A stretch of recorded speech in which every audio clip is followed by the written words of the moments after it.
Hi, welcome to the show. Here I am today with Clayton Norman from Hawkesbury Refrigeration, and I just went to the kitchen and he's got this massive shifting spinner, mate.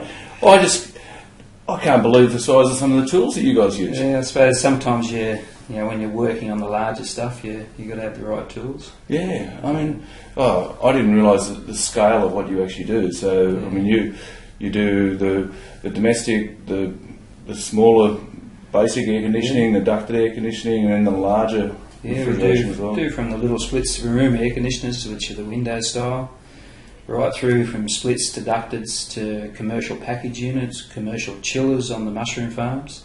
We look after a lot of large clubs and cool rooms. One of the cool rooms we did was down at Balcombe Hills, which is when we'd done that about 8 years ago. It's classed as the largest cool room in the southern hemisphere. Oh wow! 86 metres long and 18 metres wide, and I think it was 6.5 metres high. Oh, that's amazing. You could turn a semi around in it, and it was all remotely controlled from back here with temperature and alarms and everything from back in our office. It was a big feather in our cap. Yeah. Ended up on one of the Refrigeration magazine covers, which was good. Yeah. Oh, that's terrific. Because I mean, your business has been around for a long time, and it's a third generation business, and there's not too many of those in the Hawkesbury. But it is great that the number that are there. It sort of proves that you're here for the long haul. You can only do that if you've actually looked after people. So, can you give us a bit of a background behind the scenes with the three generations in your run? Yeah, well, my father, he originally started the company, and he ran it for a number of years with him and his brother. And then my mother and himself then took over and running it from there. And then my sister come on the scene, and she was operating it for a while with my father. And then I come on as a first-year apprentice and continued from there. My father reckons I've been doing it since I was 10-year-old. Remember a number of times I'd race home from school and hope that his vehicle was parked on the driveway so I could go back out with him, save doing my homework. Anything to get out of that homework, mate. He's built a very good setup here, and hopefully and my sons will keep it going as well. Yeah, no, it's two boys that just joined us, not just joined us. Jared's been with us for nearly 5 years, and Nathan's been with us his second year now. They're both going well. Oh, that's great. Yeah, that's good. And you got young Kate. Yeah, young Princess Kate. She's in year 2 at the moment. So. What school does she go to? She's at Currajong Public School. Okay. Yeah, top school. Oh, that's great. Love the school. Yeah. And Carmel works here with you as well. Yeah, she's Carmel works school hours because of Kate, and she's on the 5 days a week, or if she's not working here, she's doing stuff at home as well. So and it's like running your business. You never really knock off. No. You're there 24/7, and with the refrigeration as well, and air conditioning, we do a 24-hour emergency breakdown. So you can get calls at 2 o'clock in the morning, and you got to go. Yeah. And and that's, I think that's a service that you got to offer. There's some companies will lose them for a short period, and then when they find out their other company can't offer them that 24-hour service and reliable 24-hour service. A lot of companies will say that they offer it, but when you try ringing them, it's just going to the message bank or answering service. Yeah. All our phones are answered either within the office here or diverted to either my mobile or home. Oh, great. Don't trust answering services. No.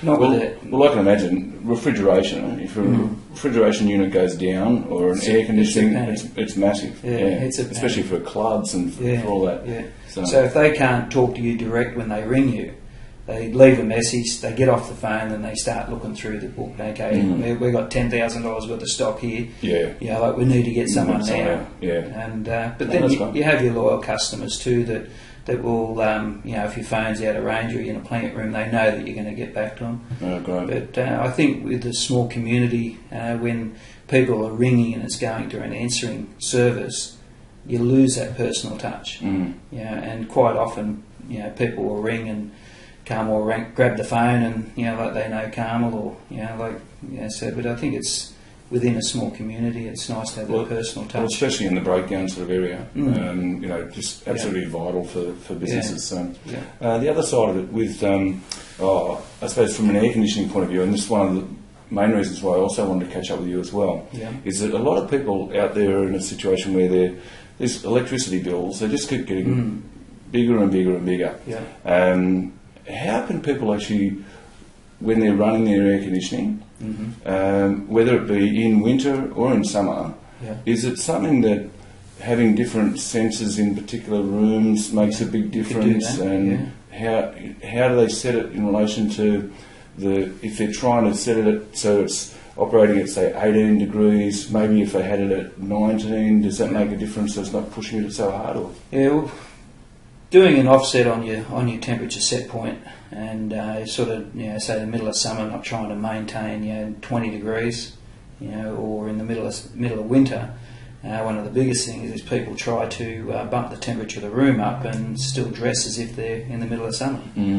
So dress for the occasion and bring the temperature down lower.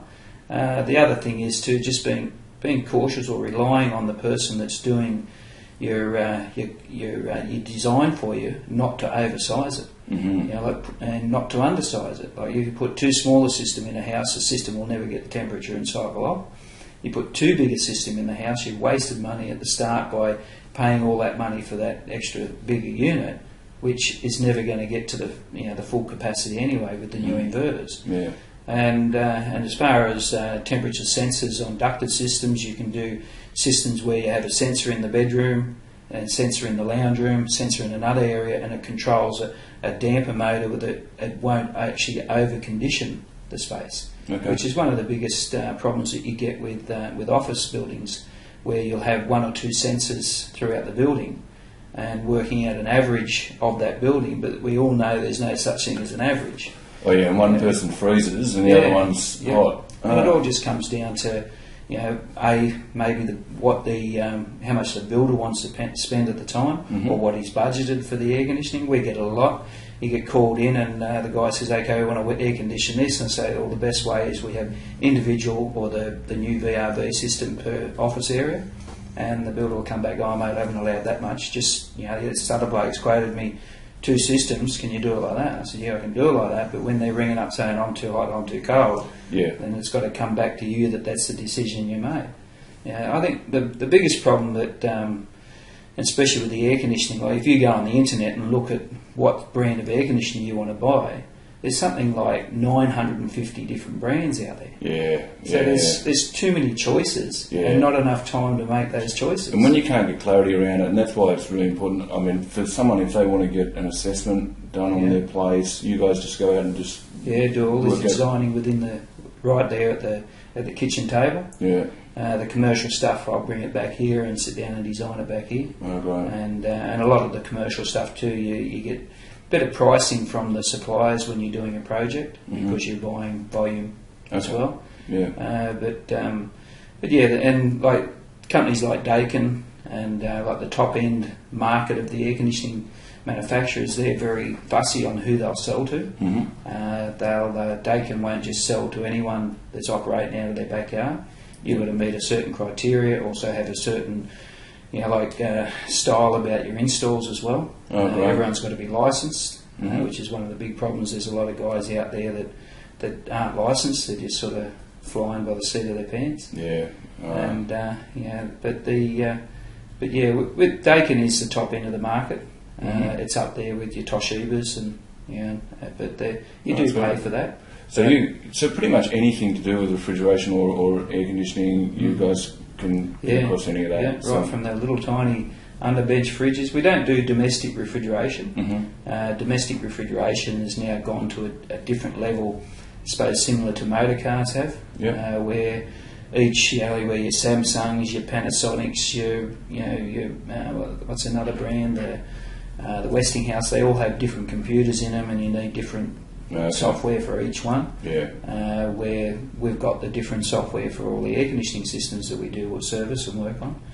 A lot of the Dakin gear, it's a lot of companies don't like working on it for the fact that you do have to have all that diagnostic computers that you plug into it. And so a lot of them will say that they're no good for the fact that they don't know how to service them. So I can imagine, being just talking in relation to the fridges, do you get a few inquiries for Yeah, we do. Being Hawkesbury Refrigeration. Yeah. Well, coming back to the panic situation, like in the yellow pages we're under commercial refrigeration, but the page before that is domestic refrigeration. So the number of calls that we get that Mrs. Smith's freezer's broken down, can we come out now? And, it's not quite your area. And I say, did you find us in the yellow pages? And they say, yeah. I say, okay, what you got to do is go back one page, and they go, oh, sorry. But the way our ad's done it is it's 24 hours straight up, because we know that people are in a panic. If they're in a panic situation, they want to know, who can I get now? And we've always got someone on call. That's great. Always, and there's always a backup on the hot days as well. Oh, true. And you've been in the Hawkesbury for a long time. I mean, you played for Windsor Wolves, Windsor High, like I did. Got all the injuries, all the shoulders, and you've done a lot of paddling as well. You've done the Canoe Classic, and I know your dad's sort of in that. And I love how the kids call him Paddle Pop. I think that's just. Well, I used to call him Jared, the eldest bloke, my eldest son. He used to call him Big Pop, because Carmel's dad's a little bit shorter than my dad, so they decided between the two as one's Big Pop, one's Little Pop. Yeah. So, but then after Dad's doing all this paddling all the time, somehow this name Paddle Pop. Love it. So we called him Golden Pop there for a while as well, because he actually got a gold medal in the Masters. Oh wow! He did really well there. I was paddling in another division with him, but I fell out in the corner, so I lost my hope of getting any medals there. But I got my share of medals with the state, and fantastic. Gold, silver, and bronze, and that. And but it's a great sport. I love it for the fact that you fall off, you only get wet. You're not hitting the gravel on the push bike. We get to that stage in our life, mate. And when you're in business, you sort of you can't ring the boss on Monday morning and saying I'm not coming in because of a sporting injury. But the football's sort of taken me. I think any kid has to play a team sport to learn how to play as a team. Kayaking is an individual sport in a sense, but you do go away and race as a team as well. It races a club. It's the Windsor Canoe Club, which is a great club. And we've won the Winter Series marathons twice. Wow. In the last 5 years, so it's just getting out on the river any time, whether it be a canoe, a boat, whatever. It's just so lovely. It is. And one of the best parts of it. Quite often we'll get down there, say Sunday mornings, and off you go paddling, and you look across at each other and you go, where would you rather be? Like nowhere. And the fog's lifting off the river, and you're slowly warming up, and it's just so peaceful. It is. Oh, that's great. And then once you've warmed up, you're thinking at the end of it, oh, geez, I wish I laid in bed. I saw tomorrow.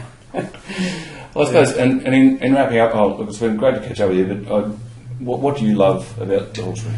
I think like I've always said, the small community, even though it is a large community. And I went through a stage there where, you sort of start thinking that the community is sort of starting to split apart.